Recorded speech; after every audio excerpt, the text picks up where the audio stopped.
acción, intriga política, misterio, personajes carismáticos y romance.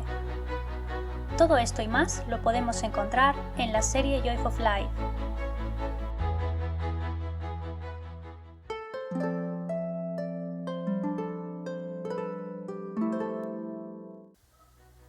Bienvenidas a La Ruta de la Seda, un canal en el que hablaré de historia, literatura y series de Asia.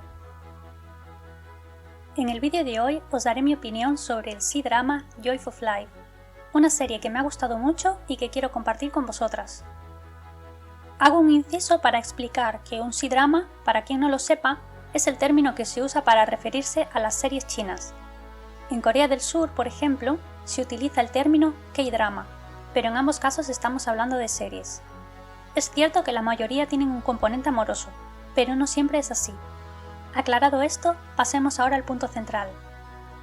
Joy of Life es una serie basada en una novela del mismo título, que pertenece al género wuxia, esto es, novela de caballerías ambientada en el mundo de las artes marciales. Aunque hay una historia de amor, no es el tema central. Tenlo en cuenta si lo que buscabas era romance. El gran peso de la historia lo mueven las tramas políticas, que son ingeniosas y mantienen el suspense durante los 46 capítulos. No voy a defender aquí que Joy of Life sea la mejor historia de todos los tiempos, no es perfecta, pero sí está bien escrita, tiene un guión sólido. Cuando empecé a verla no sabía qué esperarme, pero el primer capítulo tiene los ingredientes necesarios para captar la atención del espectador curioso. Si hay algo que impregna toda esta historia, es cierto toque estrambótico. Pero antes de seguir, os contaré brevemente y sin spoilers de qué va la trama.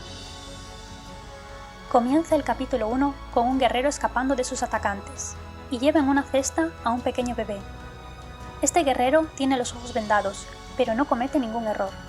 Logra escapar con vida y se encuentra con un hombre anciano sentado en una silla de ruedas. Ahí ya tenemos el primer detalle que nos sorprende. ¿Una silla de ruedas? No digo más, pero solo dejaré caer que no es algo que está ahí porque sí. El bebé que han salvado parece que tiene algo especial, y lo que nos cuenta la voz en off es que es un bebé que se ha reencarnado.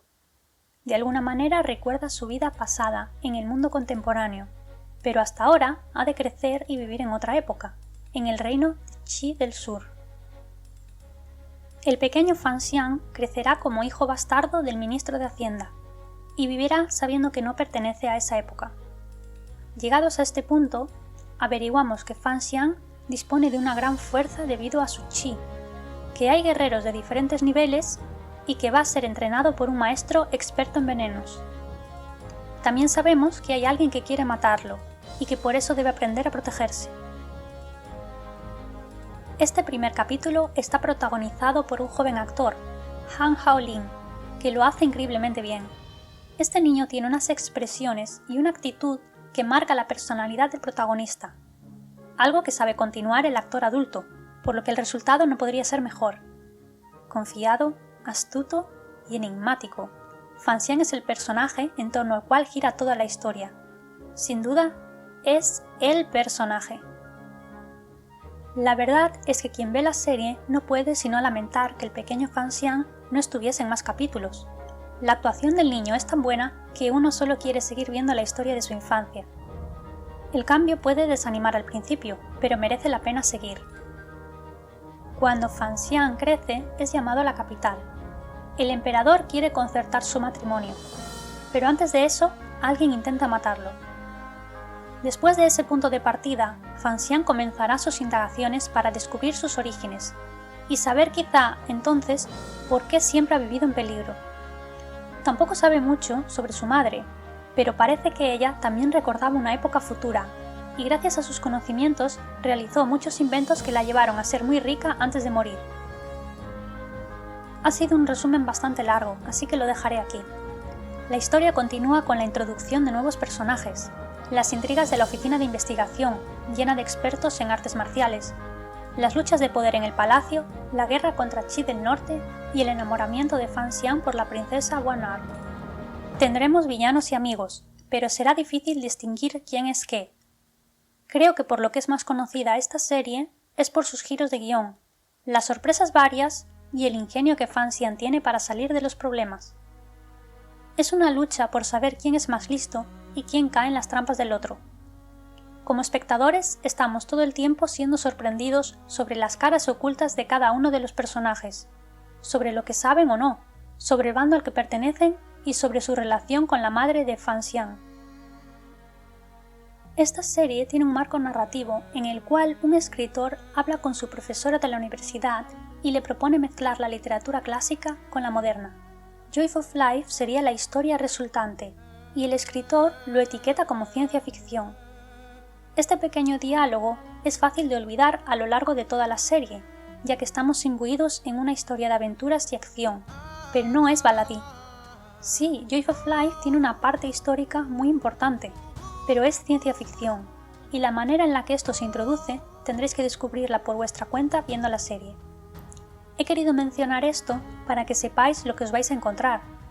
Esta no es una serie de rigor histórico que cuenta hechos que pasaron en la vida real, no encontraréis eso aquí, y quisiera mencionarlo porque a veces en la sinopsis de las series no está claro, y podemos pensar que es un drama histórico común.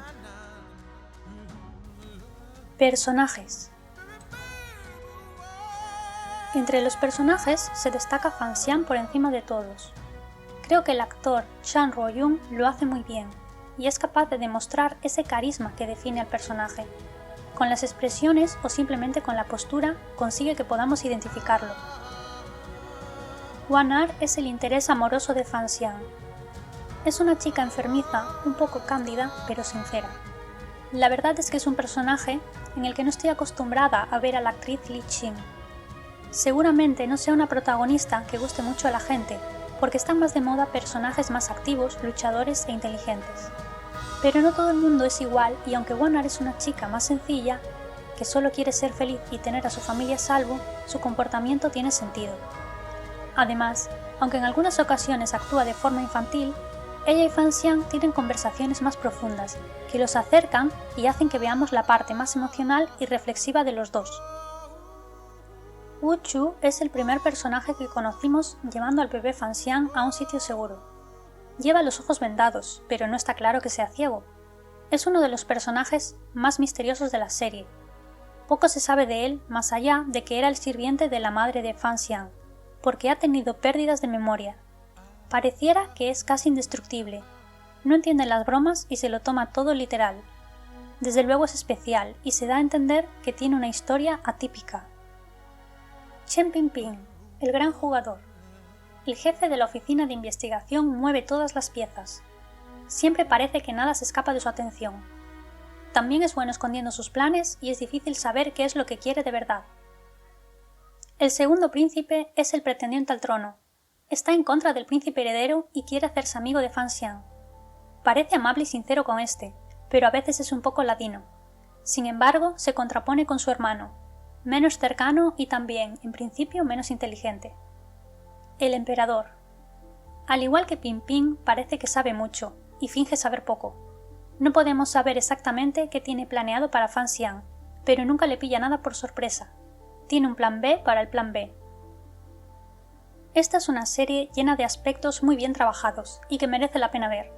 Los personajes son carismáticos, las amistades y las relaciones familiares tienen su importancia, las escenas de acción son espectaculares, el universo que crea es rico y variado, el romance no tiene un gran peso en la historia, especialmente en los últimos capítulos, pero se toma su tiempo para demostrar cómo se conocen y se apoya a la pareja, algo que no siempre sucede en series de este tipo. Las intrigas políticas sorprenden, y los personajes no siempre son lo que parecen. Empezamos teniendo una pésima opinión del hermano de Fan Xiang, y al siguiente capítulo es todo lo contrario, por ejemplo.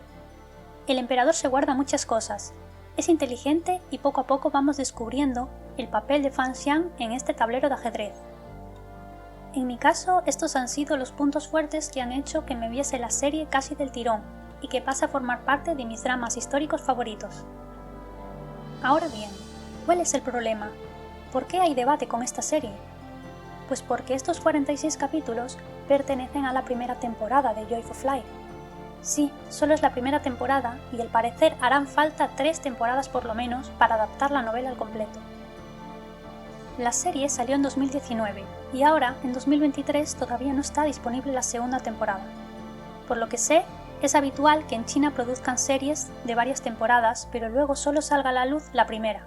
Sin embargo, Joy of Life tuvo una gran audiencia y muy buenas críticas. Desde el principio dijeron que sí habría una continuación, pero al final nunca llegaba el anuncio oficial. Después de años de espera, ha salido en el canal oficial de Weibo el teaser oficial de Joy of Life 2. Os dejo el link arriba por si lo queréis ver. En este teaser se ve que comienzan las grabaciones de forma definitiva. ¿Pero qué pasará con el casting? ¿Volverán todos los actores después de 4 años? Pues tranquilos, que la respuesta es sí. Al menos en un 90%. Si bien algunos de estos actores son celebridades hoy en día, como Li Qing, que interpreta a Wan-ar, parece que todos van a regresar. También podéis ver los pósters oficiales en este vídeo que os dejo arriba. La única persona que parece que va a faltar, y sin que esto sorprenda a nadie, es el actor Xian Chang. Este chico se hizo muy famoso después, y como tiene tantos trabajos, no parece probable que regrese para interpretar un rol secundario que solo apareció en unos pocos capítulos al final de la serie. La gente está preocupada porque es cierto que su personaje tiene un papel importante en el final, pero estoy segura de que los encargados de la serie lo han podido solucionar. Tienen dos opciones: o cambian la historia o bien cambian al actor. En cualquiera de los casos, aunque no sea lo ideal, no creo que perjudiquen en gran medida a la serie. Así que tenemos la noticia de que Joy of Life será de los pocos C-dramas que cuentan con una secuela. Chan Ro-young, el actor protagonista, ha dicho que es la primera vez que realiza una, a pesar de que las series que ha protagonizado siempre han cosechado grandes éxitos.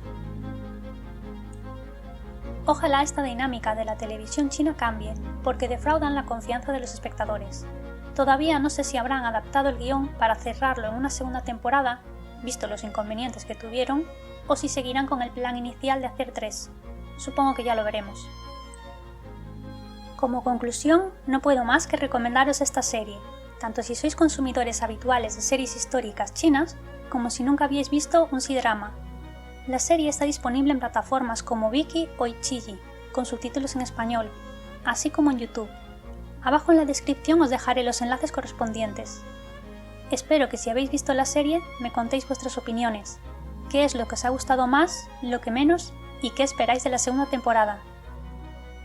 Si os ha gustado este vídeo y queréis que traiga más contenido sobre series asiáticas, no os olvidéis de suscribiros y darle a like. Saludos y hasta pronto.